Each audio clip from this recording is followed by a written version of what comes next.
Hi friends, my name is Kalanam Shankar. Today we are discussing about the chapter is acid, bases and salts. The subtopic is reaction of bases with non-metallic carbonates. Friends, మనం ఈరోజు reaction of bases with non metallic carbonates metallic oxides గురించి మనం తెలుసుకుంటాము. So ఇదివరకు క్లాస్లో వచ్చేసి మనము acids are react with metallic oxides గురించి తెలుసుకున్నాము. సో దాంట్లో వచ్చేసి డయాగ్రాము నెక్స్ట్ కొన్ని ఈక్వేషన్లు తీసుకున్నాము, అలా ఫైండ్ అవుట్ చేసాము. సో ఇదో క్లాస్లో కూడా కొన్ని స్మాల్ చేంజెస్ ఉంటాయి, బట్ సేమ్ యాసిటీస్గా రియాక్షన్స్ అనేవి అలాగనే ఉంటాయి. సో ఇప్పుడు ఒక యాక్టివిటీ ద్వారా మనము ఇదంతా కూడా కన్ఫర్మ్ చేసుకున్నట్టయితే ఇక్కడ యాక్టివిటీలో ఒక డయాగ్రామ్ తీసుకున్నాము. ఇక్కడ వచ్చేసి first of all required material అంటే 2 టెస్ట్ ట్యూబులు తీసుకుంటాము, ఒక డెలివరీ ట్యూబ్ తీసుకుంటాము. సో నెక్స్ట్ ఒక రబ్బర్ కార్క్ తీసుకుంటాము, కొన్ని సొల్యూషన్లో కాల్షియం హైడ్రాక్సైడ్ తీసుకుంటాము, నెక్స్ట్ కార్బన్ డైఆక్సైడ్ అనేది ఉంటుంది. సో ఇక్కడ వచ్చేసి ఈ కాల్షియం హైడ్రాక్సైడ్ కార్బన్ డైఆక్సైడ్ దీంట్లోకి ఎలా పోయింది అనేది మనకు ఒక డౌట్ వస్తుంది. సో కాబట్టి ఇది ఎలా వస్తుంది, ఈక్వేషన్ అనేది ఎలా ఫామ్ అవుతుంది, calcium hydroxide is react with the carbon dioxide అనేది ఎలా వస్తుంది అనేది మనకి ఒక వీడియో చేశాను, దాన్ని కింద డిస్క్రిప్షన్లో ఇస్తాను. అక్కడ వీడియో చేసిన తర్వాత మీకు ఇక్కడ ఈ calcium hydroxide react with carbon dioxide అనేది మనకి ఈజీగా అర్థమవుతుంది. అది ఏం టాపిక్ అంటే acids are react with carbonates or acids are react with hydrocarbonates అని ఒక వీడియో ఉందన్నమాట, ఆల్రెడీ నేను చేశాను. సో కావాలంటే ఆ వీడియో చూసి వచ్చిన తర్వాత దీన్ని చూసినట్టయితే కూడా ఇంకా బాగా క్లియర్గా అర్థమవుతుంది. దాన్ని డిస్క్రిప్షన్లో ఇస్తాను, ఒకసారి దాన్ని వెరిఫై చేసి చూసిన తర్వాత మళ్ళీ ఈ వీడియో చూసినట్టయితే మీకు ఇంకా బాగా కొద్దిగా క్లియర్గా అర్థమవుతుంది అనమాట. Reaction of acids with hydrogen carbonate అని అనొచ్చు, లేదంటే acids are react with hydrogen carbonate, the same diagram but small changes. So same యాసిడ్స్గా మనం ఏం చేస్తామంటే required materials aim, required materials procedure, observations and ఫైనల్గా రిజల్ట్ని అండ్ ఈక్వేషన్ గురించి మనం తెలుసుకుంటాం. సో తెలుసు కదా మనకి, ఇది వరకు ఎక్స్ప్లెయిన్ చేసాం, మళ్ళీ ఇంకోసారి ఎక్స్ప్లెయిన్ చేస్తాను బ్రీఫ్గా. సో ఇక్కడ ఏం వచ్చేసింది, acids react with hydrogen carbonate, వాటి లిబరేట్స్ అంటే అది ఏంటిది ఫామ్ చేస్తుందని మనం చూసుకున్నట్టయితే ఫస్ట్ ఇక్కడ డయాగ్రామ్లోకి వస్తే రిక్వైర్డ్ మెటీరియల్ మనం తీసుకున్న మెటీరియల్ వచ్చే 1 retard stand, 1 థిసిల్ funnel and 1 delivery tube, 1 rubber cork and 1 boiling test tube and 1 experimental stand and some small quantity of the hydrochloric dilute hydrochloric acid and sodium hydrocarbonate and next one we will take 1 delivery tube and another 1 experimental delivery tube and calcium hydroxide solution. ఇవి required materials అనమాట. Next procedure ఎలా ఉంటుందంటే first of all we will take one test tube, అంటే ఇక్కడ first మనం ఒక test tube తీసుకుంటాము. ఈ టెస్ట్ ట్యూబ్ తీసుకొని దీంట్లో వచ్చేసి ఫస్ట్ హైడ్రోక్లోరిక్ యాసిడ్ అనేది దాంట్లో వేసేస్తాము. నెక్స్ట్ దాని తర్వాత ఒక రబ్బర్ కార్క్ని ఫిక్స్ చేస్తాము. ఫిక్స్ చేసిన తర్వాత మళ్ళీ ఒక థిసిల్ ఫన్నల్ తీసుకుంటాము. థిసిల్ ఫన్నల్ తీసుకొని 1 whole of the rubber cork ఇక్కడ 1 హోల్లో నుంచి ఏం చేస్తామంటే దాన్ని ముంచేస్తామన్నమాట, అలా లోపలికి పంపిస్తాము. అది అట్లీస్ట్ హైడ్రోక్లోరిక్ యాసిడ్ని టచ్ అయ్యేలాగా ఉండాలి. నెక్స్ట్ ఇంకా ఏం చేస్తామంటే ఒక డెలివరీ ట్యూబ్ని తీసుకుంటాము. ఈ డెలివరీ ట్యూబ్లో 2 ఎండ్స్ ఉంటాయి. 1 ఎండ్ వచ్చేసి ఇంకో హోల్ ఆఫ్ ద రబ్బర్ కార్క్లో ఉండే ఇంకో హోల్లో నుంచి అట్లీస్ట్ కొద్దిగా టచ్ కాకుండా కొద్దిగా పైన ఉండేలాగా 1 ఎండ్ని తీసుకోవాలి. ఇంకో ఎండ్ వచ్చేసి మనకి ఏం చేస్తా అంటే ఇంకో ఎక్స్పెరిమెంటల్ టెస్ట్ ట్యూబ్ అనేది ఉంది. ఆ టెస్ట్ ట్యూబ్లో ఉన్నటువంటి CaOH take and dye solution ఉంది కదా, ఈ సొల్యూషన్ దీంట్లో తీసుకున్న తర్వాత ఇక్కడ ఇంకో ఎండ్ వచ్చేసి దీంట్లో అట్లీస్ట్ లోపల టచ్ అయ్యేలాగా చూసుకోవాలన్నమాట. సో ఈ అన్నిటిని కూడా ఏం చేస్తామంటే ఇక్కడ ఉండే రిటార్డ్ స్టాండ్కి ఈ ఇచ్చిన డయాగ్రామ్ లాగా ఫిక్స్ చేసేస్తాం. ఇది మనకి ప్రొసీజర్ అనమాట. నెక్స్ట్ ఇక్కడ మనం అబ్జర్వ్ చేసుకున్నట్టయితే కాంక్లూజన్ ఫైనల్గా ఏం జరుగుతుంది అంటే ఒక రియాక్షన్ అనేది జరుగుతుంది. ఆ రియాక్షన్ ఏంటి అంటే ఫస్ట్ ఇక్కడ ఏం చేసినామంటే ఒక థిసిల్ ఫన్నల్లో నుంచి మనం ఏం చేస్తామంటే NaHCO3 సోడియం హైడ్రోజన్ కార్బోనేట్ స్ట్రిప్స్ని లేదంటే ఏమైనా పీసెస్ని మనం ఏం చేస్తామంటే ఈ థిసిల్ ఫన్నల్లోంచి వేసేస్తాం. ఇలా వేసినప్పుడు ఏమవుతుందంటే ఇలా పాస్ అవుతుంది, దీంట్లోకి వెళ్ళిపోతున్నట్టు. వెళ్ళిపోయిన వెంటనే ఏమవుతుందంటే రియాక్షన్ అనేది స్టార్ట్ అవుతుంది అనమాట, కెమికల్ రియాక్షన్ జరుగుతుంది. ఆ కెమికల్ రియాక్షన్ ఎలా జరుగుతుందంటే ఇక్కడ హైడ్రోక్లోరిక్ యాసిడ్, ఇక్కడ sodium hydrogen carbonate. The sodium hydrocarbonate is react with the hydrochloric acid. అంటే ఇక్కడ NaHCO3 అనేది ఏమవుతుందంటే యాసిడ్తో రియాక్ట్ అవుతుంది అని అనొచ్చు. లేదంటే కన ఇక్కడ ఉండే యాసిడ్ అనేది సోడియం హైడ్రోజన్ కార్బోనేట్తో ఏమవుతుందంటే రియాక్ట్ అవుతుంది, హైడ్రోజన్ కార్బోనేట్తో రియాక్ట్ అవుతుంది.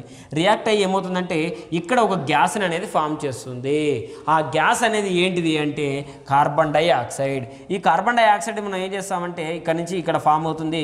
ఇది ఏ ట్యూబ్ నుంచి బయటికి పోలేదు గ్యాస్ అని. ఇప్పుడు మనకు డౌట్ వస్తుంది, ఈ గ్యాస్ అనేది ఇక్కడ థిసిల్ ఫన్నల్ ఉంది కదా, దీంట్లో నుంచి కూడా బయటికి పోవచ్చు కదా అని అంటాము. Gases are not dissolve into the liquids. Gases అనేటివి లిక్విడ్స్లో డిజాల్వ్ కావు, అంటే కరిగిపోవు.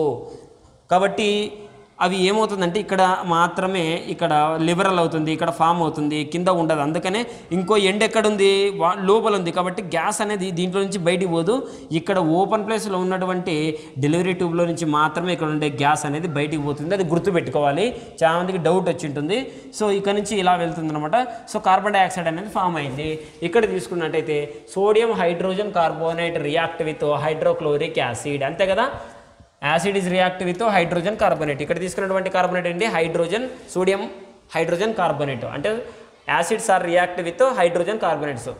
Sodium hydrogen carbonate react with hydrochloric acid. Sodium hydrogen carbonate react with hydrochloric acid. The liberates carbon dioxide. ఇవి ఏం లిబరల్ చేస్తాయంట, కార్బన్ డైఆక్సైడ్ని రిలీజ్ చేస్తాయి. సో కార్బన్ డైఆక్సైడ్ని రిలీజ్ చేస్తాయి కాబట్టి ఇక్కడ ఈక్వేషన్ చూసుకున్నట్టే NaHCO3 plus HCl gives rise to NaCl plus H2O plus CO2. అంటే కార్బన్ డైఆక్సైడ్ ఫామ్ అవుతుంది. సోడియం హైడ్రోజన్ కార్బోనేట్ అనేటివి యాసిడ్తో రియాక్ట్ అయితే, లేదంటే కన్నా acids are react with sodium hydrogen carbonate.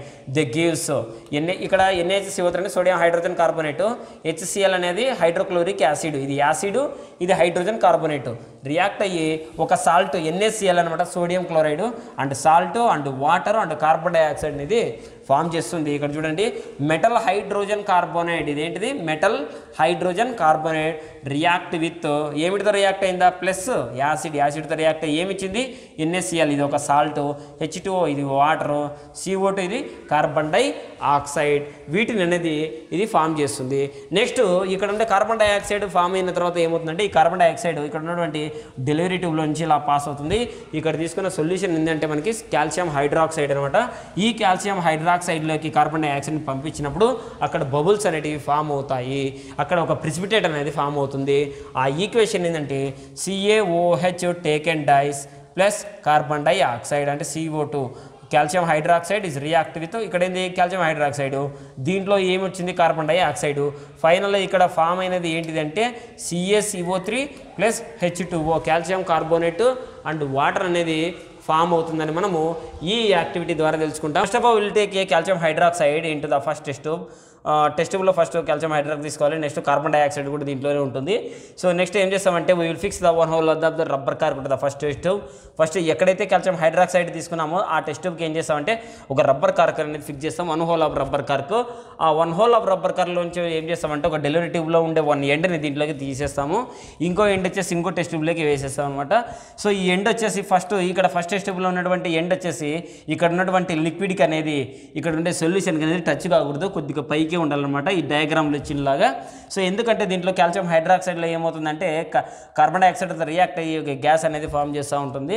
So అదేమవుతుందంటే ఈ డెలివరీ ట్యూబ్లో నుంచి ఇలా మూవ్ అవుతూ ఉంటుంది అనమాట. సో ఈ విధంగా ఇలా ఉంటుంది.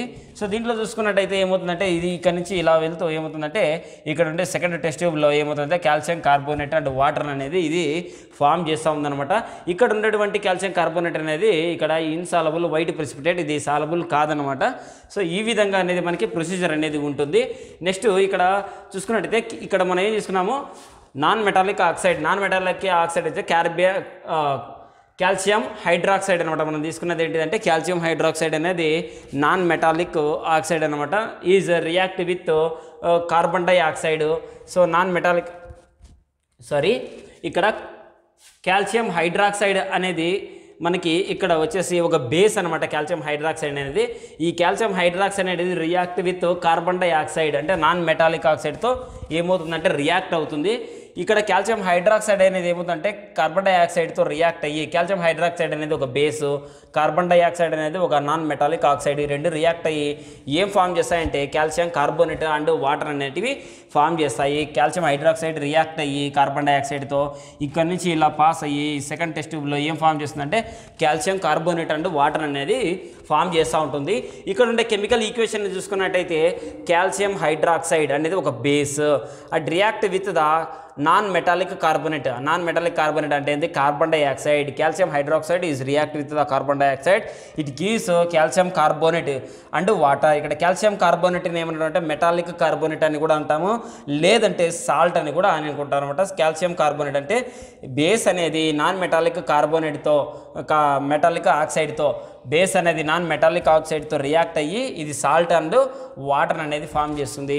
ఈ విధంగా అనేది మనకి ఈక్వేషన్ అనేది ఉంటుంది. సో ఈ విధంగా కాల్షియం హైడ్రాక్సైడ్ అనేది కార్బన్ డైఆక్సైడ్తో రియాక్ట్ అయ్యి ఇక్కడ ఈక్వేషన్ని ఫామ్ చేసి ఒక సొల్యూషన్ అనేది ఒక ఫ్లేవర్ అనేది ఫామ్ చేస్తుంది.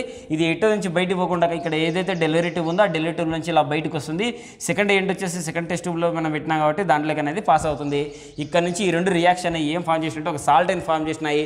ఆ సాల్ట్ కాల్షియం కార్బోనేట్. నెక్స్ట్ ఇక్కడ చూసుకున్నట్టయితే reaction of bases with non metallic ఆక్సైడ్స్లో నెక్స్ట్ ఇంకొకటి డిఫరెంట్ సబ్స్టెన్షియల్ తీసుకొని ఇక్కడ యాక్టివిటీ చేసుకుంటాము. సేమ్ డయాగ్రామ్లో సేమ్ ఇక్కడ యాక్టివిటీ సేమ్ డయాగ్రామ్ అనేది యాజ్ ఇట్ ఈస్గా ఇదివరకు చెప్పిన దాంట్లో సేమ్గానే ఉంటుంది. సో ఫస్ట్ మనం రెండు టెస్ట్ ట్యూబులు తీసుకుంటాం. ఫస్ట్ టెస్ట్ ట్యూబ్లో వచ్చేసి కొద్దిగా NaOH ఇదివరకు వచ్చేసి కాల్షియం హైడ్రాక్సైడ్ తీసుకున్నాం. ఇక్కడ వచ్చేసి సోడియం హైడ్రాక్సైడ్ తీసుకుంటాము. NaOH తీసుకొని దాంట్లోకి ఒక గ్యాస్ అనేది ఫామ్ చేస్తాము. అది వచ్చేసి సల్ఫర్ ట్రైఆక్సైడ్, ఇక్కడ వచ్చేసి SO3 అంటే సల్ఫర్ ట్రైఆక్సైడ్ గ్యాస్ని ఫామ్ చేసుకుంటాము. సో నెక్స్ట్ వచ్చేసి దీంట్లో వచ్చేసి ఏం చేస్తామంటే ఒక రబ్బర్ కరెక్ట్ని ఫిక్స్ చేస్తాము 1 హోల్. నెక్స్ట్ 1 డెలివరీ ట్యూబ్ తీసుకొని 1 ఎండ్ దీంట్లో ఉంటాం, ఇంకో ఎండ్ వచ్చేసి ఇంకో దాంట్లో వచ్చేసి ఫిక్స్ చేసేస్తాం టెస్ట్ ట్యూబ్లో. సో ఇప్పుడు ఏం చేస్తుంటే ఈ రెండు NaOH SO3 రెండు కూడా కెమికల్ రియాక్షన్ అవుతాయి. Sodium hydroxide and sulphur trioxide react 1 to each other. The form ఇటు నుంచి ఏమవుతుందంటే ఒక గ్యాస్ అనేది ఫామ్ చేస్తుంది. అది ఇటు నుంచి ఇట్లా ట్రావెల్ అయ్యి ఇక్కడ టెస్ట్ ట్యూబ్లోకి ఇక్కడ ఒక సాల్ట్ అనేది ఫామ్ చేస్తుంది. ఆ సాల్ట్ సోడియం సల్ఫేట్. ఆ సాల్ట్ పేరు ఏమంటే సోడియం సల్ఫేట్ అంటే వాటర్ అనేది ఫామ్ చేస్తుంది. ఇక్కడ నెక్స్ట్ ప్రొసీజర్లోకి వచ్చినట్టయితే అది ప్రొసీజర్ అనమాట. ఫస్ట్ ఆఫ్ ఆల్ ఇటేకి టూ టెస్ట్ ట్యూబ్లు తీసుకొని ఒక NaOH తీసుకొని దాంట్లో గ్యాస్ని ఫామ్ చేసి ఇక్కడ రియాక్షన్ జరుగుతుంది. ఆ రియాక్షన్ వచ్చినటువంటి ఈ గ్యాస్ లిబరేట్ అయ్యి గ్యాస్ని డెలివరీ ట్యూబ్లో నుంచి ఇక్కడ ఉండే టెస్ట్ ట్యూబ్లోకి వెళ్ళి అక్కడ సోడియం సల్ఫేట్ అండ్ వాటర్ అనేది ఫామ్ అవుతుంది. ఇదివరకు చెప్పినట్టే సేమ్ అంటే కెమికల్ నేమ్స్ వచ్చేసి చేంజ్ అయిపోతాయి అనమాట. ఇక్కడ సోడియం హైడ్రాక్సైడ్ ఇక్కడ ఏం తీసుకున్నాం, sodium hydroxide is react with sulphur ట్రైఆక్సైడ్తో రియాక్ట్ అయ్యి ఏమవుతుందంట it gives sodium sulphate and water అనేది ఇస్తుంది. అయితే ఇక్కడ NaOH సోడియం హైడ్రాక్సైడ్ అనేది ఒక బేస్ అనమాట. సోడియం హైడ్రాక్సైడ్ ఒక బేస్. ఇది ఏమిటితో రియాక్ట్ అవుతుంది, నాన్ మెటాలిక్ ఆక్సైడ్ అంటే ఇది అనమాట SO3 నాన్ మెటాలిక్ ఆక్సైడ్తో రియాక్ట్ అయ్యి it the gives sodium sulphate అంటే సాల్ట్ అనేది ఇస్తుంది. ఇక్కడ కెమికల్ ఈక్వేషన్ చూసుకున్నట్టయితే the sodium hydroxide is react with non-metallic oxide, they gives salt and water. ఈ కెమికల్ ఈక్వేషన్ ఏంటంటే sodium hydroxide is react with the sulphur trioxide, they gives sodium sulphate and H2O water. ఇక్కడ చూడండి NaOH అనేది ఏంటిదంటే base and SO3 అంటే non metallic oxide gives Na2SO4 ఏంటిది salt plus H2O అంటే ఏంటిది వాటర్. సో ఈ విధంగా అనేది కెమికల్ రియాక్షన్ అనేది బేసెస్ విత్ నాన్ మెటాలిక్ ఆక్సైడ్స్లో తెచ్చుకోవచ్చు. ఇంతకుముందు చెప్పిన దాంట్లో వచ్చేసి calcium hydroxide react with carbon dioxide, ఇప్పుడు వచ్చేసి sodium hydroxide react with sulphur trioxide. Next కూడా ఇంకో యాక్టివిటీ కూడా చేసుకోవచ్చు, అదంటే magnesium hydroxide react with carbon dioxide.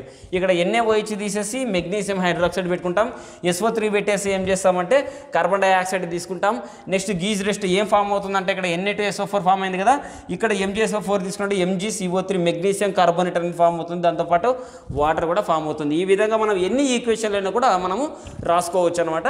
So ఇది chemical reaction of bases with non metallic oxides. అవి అప్పుడు ఏమవుతాయంటే basic react non metallic the give salt and water. ఈ సాల్ట్ని మనము మెటాలిక్ సాల్ట్ అని కూడా అనుకోవచ్చు అనమాట.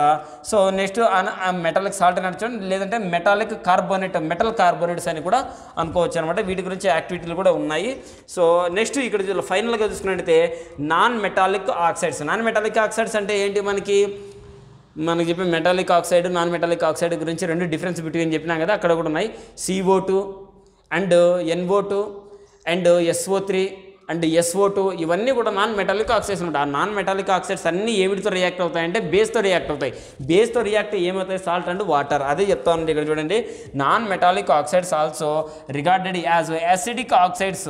నాన్ మెటాలిక్ ఆక్సైడ్స్ని యాసిడిక్ ఆక్సైడ్స్ అంటారు. మెటాలిక్ ఆక్సైడ్స్ని మనం ఏమిటంటే బేసిక్ ఆక్సైడ్స్ అని అంటారు, అది కూడా చెప్పిన అనమాట.